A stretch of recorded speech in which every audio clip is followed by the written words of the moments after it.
দেশে ধনী ও দরিদ্রের আয় ও সম্পদ ভোগের বৈষম্য বাড়ছে, এমন নানা সমালোচনা ও যুক্তিতর্কের মধ্যেই প্যারিস স্কুল অফ ইকোনমিক্সের বৈশ্বিক অসমতা প্রতিবেদন ২০২৬-এ তুলে ধরা হলো বাংলাদেশের মোট সম্পদের ৫৮%-এর মালিক সবচেয়ে ধনী ১০% মানুষ। এর মধ্যে শীর্ষ ১% ধনীর কাছে রয়েছে মোট সম্পদের প্রায় ১/৪, আর ৪.৭% সম্পদের মালিকানা ৫০% মানুষের হাতে। ১০ ডিসেম্বর প্রকাশিত এই প্রতিবেদনে জানানো হয়েছে, আয়ের ক্ষেত্রেও অসমতা প্রায় একই রকম। জাতীয় আয়ের প্রায় ৪১% চলে যায় শীর্ষ উপার্জনকারী ১০% মানুষের হাতে। অন্যদিকে নিম্ন আয়ের ৫০% মানুষের সম্মিলিত আয় মাত্র ১৯%।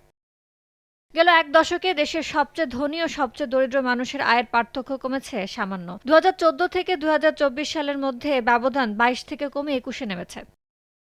বিশ্বে আয় ও সম্পদ বণ্টনের বৈষম্যের চিত্র প্রায় বাংলাদেশের মতোই। বিশ্বে ব্যক্তিগত সম্পদের ৩/৪ রয়েছে ১০% ধনীর হাতে, তার মধ্যে ৩৭% আবার ১% শীর্ষ ধনীর হাতে। ইয়ানুর শিফাত, সময় সংবাদ।